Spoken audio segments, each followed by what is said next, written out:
asalaamaaleykum mbokki déglu dal leen ak jàmm maître Moussa Bocar Thiam démb ci assemblée nationale commission des lois daal dinañuy voté ngir ñu daal di koy yóbbu ci kanamu haute cour de justice ndaxte moom dañu koy toppee ci ay mbirum koppar yoo xam ne daal dañuy wax ne daf ko daal di luubal uculikaay bii di si quotidien mi ngi ñu xamal ne kii di maître Moussa Bocar Thiam mbirum fonds force covid 19 yi moom la ñu ko toppee mbooro ndaxte moom ñu ngi daal di xamle ne dafa am benn parc des technologies numériques bu Diamniadio goo xam ne daf ko waroon a tabax ba nag koppar gi ñu waroon tabaxee bërëb boobu ñu daal di koy génnee te ba léegi amul benn mbir boo xam ne nag tàmbali nañu koo gis ñu tabax ko jëmale ko nag ci wàllu parc boobu li ni mel kon la ñuy toppee ki nga xam ne moom mooy maître Moussa Bocar Thiam suñu naataango yi ñu ngi ñuy xamal ne koppar gi ñu koy toppee sax mi ngi toll ci ñaar yu tegal ñeenti milliards moom di maître Moussa Bocar Thiam ba colikaay bii di réew mi quotidien ne moom dinañ ko yóbbu ci kanamu haute cour de justice ndax nañu koy toppee njuuj njaaj ci wàllu koppar colikaay bii di laas di feelu suñu naataango yi di xamle ne léegi kay assemblée nationale jël nañu kii di maître Moussa Bocar Thiam daal di koy jébbal ñi nga xam ne kon ñoom ñooy waa haute cour de justice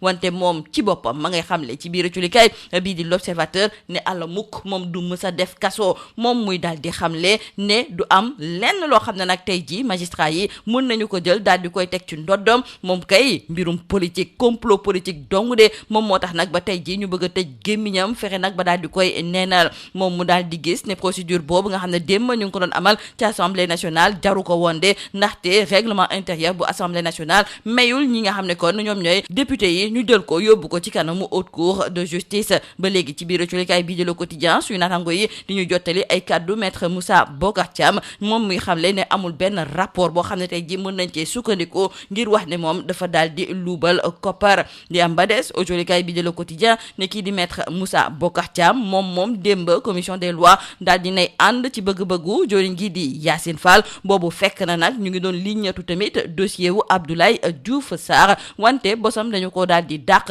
ndaxte nee nañu daal la ñu soxla ci wàllu xibaar yëpp amuñu ko ci loolu moom moo tax boo culikaay bi di Le Quotidien ne kon démb ñi nga xam ne ñoom ñooy député yi ci lu jublu ci mise en accusation wu ñaari joriñ kenn ki yóbbu nañu ko ci kanamu haute cour de justice keneen ki fu mu nekk ni nag faw mu daal di xaarandi Ousmane Sonko di joriñ gu njëkk tey ji ñu ngi koy xaar fa li nga xam ne moom mooy ci assemblée nationale culikaay bi di yor bi duñu xamal ne bëri na nag ay dossier yu tàng jër yoo xam ne nag ma ngi ko fay xaar autolikaay bii di enquête di laajte ndax tey jii du nekk nag bés boo xam ne kii di Ousmane Sonko dina ci profito daal di régler ay compte ak ñi nga xam ne ñoom ñoo nekk ci l'opposition bi wante it indi ay leeral ci ay mbir yu bëri li am ba des l'opposition boobu nee nañu ñoom gàtta la ñu daal di woote ci kanamu ki nga xam ne de moom mooy Ousmane Sonko ñoom it dinañu daal di teewee ci li nga xam ne kon moom mooy daje boobu te it dina am ay laajte yu bëri yoo xam ne dinañu ko daal di fësal ci wàllu laajte yooyu sax dinañ ci nemmeeku bi nga xam ne moom moo jublu ci mbirum góor jigéen yi ci wàll gi ni mel sax autolikaay bi di Vox Populi mi ngi ñuy xamal ne kii di Mame Mactar Gueye moom ànd na ak coppite bi nga xam ne dinañu ko indi ci xeex bi nga xam ne ñoo ngi koy xeex jëmale ko ci mbirum góor jigéen yi ak projet de loi bi nga xam ne day gën a dëgëral daan yi ñuy tekk ci seen ndodd beneen laajte dina jip foofu nga xam ne moom mooy ci assemblée nationale mu jublu ci wàllu campagne jënd ak jaayum gerte gi ndaxte autolikaay bi di Tribune moom la muy laajte sax moom mooy ana juróom fukki milliards yi nga xam ne kii di Ousmane Sonko daf koo digoon ñi nga xam ne ñoom ñooy béykat yi député bii di Pape Djibril Fall autolikaay bii di Tribune mi ngi ñuy xamal ne moom nee na sax tey ji fa li nga xam ne moom mooy ca assemblée nationale bëgg na nag ay naataangoom yi nekk ci biir l'opposition bi ak tamit sax ñu nekk ci majorité bi daal di déposer lu ñuy tuddee motion de censure ngir rek fexe ba réewum Sénégal nekk ci ay loxo yu leer loxo yoo xam ne mën nañu kaa jëmale ca kanam l'info yéenekaay moo ñu yëgal ne oto yi nga xam ne moom moo am 12 wala boog 19 places ñu tuddee ko Cheikhou Chérifou ñoom léegi de faw ñu daal di dem ba fa li nga xam ne moom mooy ca centre de contrôle technique ngir ñu daal di leen li ñettu ndaxte dañoo gis ne ci accident yu bëri dañ ciy faral di nemmeeku ay Cheikhou Chérifou loolu moom moo tax boo colikaay bi di l'info ne ñu ci lu tolloog juróom ñaari téeméeri oto yooyu daal ñu ngi leen di xaar fa li nga xam ne moom mooy ca centre de contrôle technique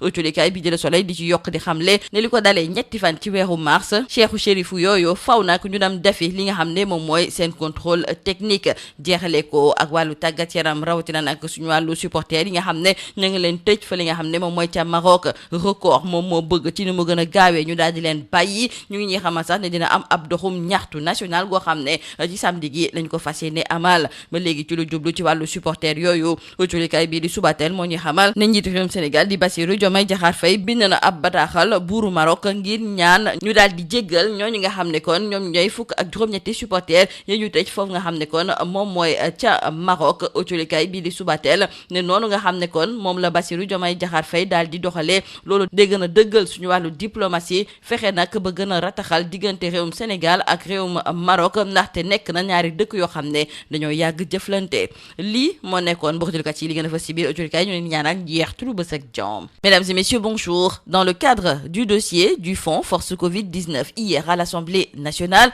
la commission des lois a voté à l'unanimité la mise en accusation de l'ancien ministre Maître Moussa Bocar Thiam devant la Haute Cour de justice. Ce qui fait dire à nos confrères du journal Sud Quotidien que les choses se compliquent pour l'ancien ministre car il est désormais en route vers la Cour de justice. Nos confrères du journal Sud Quotidien nous font savoir que le maire de la commune de Ourossogui, Maître Moussa Bocar Thiam, est cité dans le marché controversé de 2,4 milliards de francs CFA relatif aux travaux d'aménagement du parc des technologies numériques de Diamniadio, rebaptisé depuis Sénégal Connect Park. Et selon les conclusions du rapport de la Cour des comptes confirmé par l'enquête du parquet financier, ce marché aurait été validé à l'époque par le ministre. Il aurait été intégralement payé alors que les travaux n'auraient jamais été exécutés. Et hier, avec ce vote de la commission des lois, le projet de résolution portant mise en accusation de Maître Moussa Bocar Thiam devant la Haute Cour de justice, ce projet de résolution devrait être présenté dans les tout prochains jours en séance plénière à l'Assemblée nationale en vue de son adoption. Pour nos confrères de Rewmi Quotidien, la mise en accusation contre Maître Moussa Bocar Thiam est ainsi validée. L'ex-ministre de la Communication est poursuivi pour malversation financière. Nos confrères du quotidien LAS de renchérir en écrivant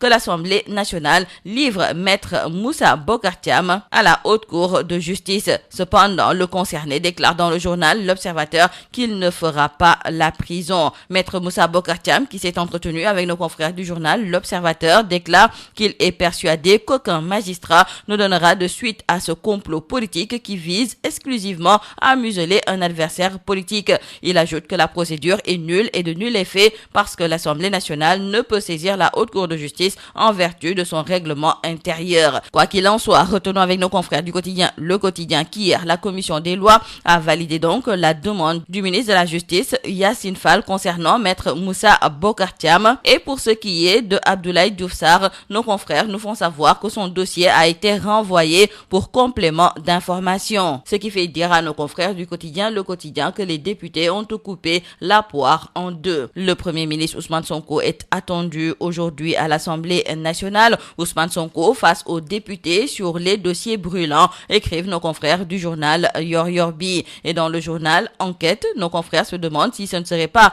l'heure des comptes avec Ousmane Sonko à l'Assemblée nationale aujourd'hui. Et retenons avec nos confrères du journal Point Actu que l'opposition va participer à cette séance de questions-réponses, mais ce sera en mode gatsa-gatsa face à Ousmane Sonko. Beaucoup de questions d'actualité seront abordées à l'occasion de ce face-à-face. Nos confrères du journal Vox Populi citent nommément la question de l'homosexualité. Et sur ce point, c'est Mame Mactar Gueye qui valide la révolution dans la lutte contre l'homosexualité. Où sont passés les 50 milliards promis par Sonko aux agriculteurs? C'est le titre qui barre la une du journal Tribune. Nos confrères trouvent que cette question sera abordée à l'Assemblée nationale. Et toujours à l'Assemblée nationale, nos confrères du journal Tribune nous informent que le député Pape Djibril Fall a invité ses collègues de l'opposition et de la majorité à déposer une motion de censure pour permettre au Sénégal de changer de direction. En parlant de direction, 700 véhicules appelés Cheikhou Chérifou devront prendre la direction du centre de contrôle technique. Dans le journal L'Info, nos confrères nous indiquent que ces véhicules sont souvent à l'origine des accidents de la circulation et 44 jours leur sont accordés pour régulariser leur situation au contrôle technique.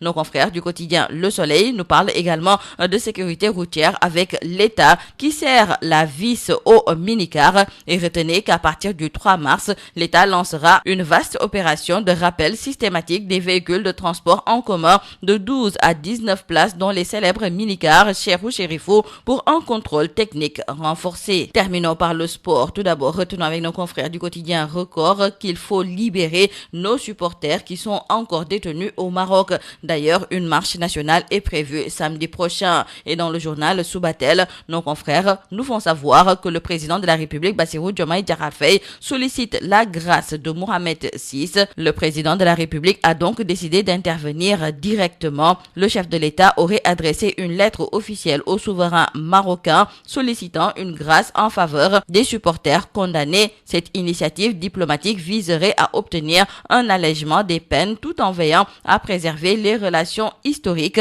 et stratégiques entre Dakar et Rabat. Les deux pays entretiennent en effet une coopération étroite sur les plans politiques, économiques et religieux. C'est tout à vos journaux et très bonne lecture.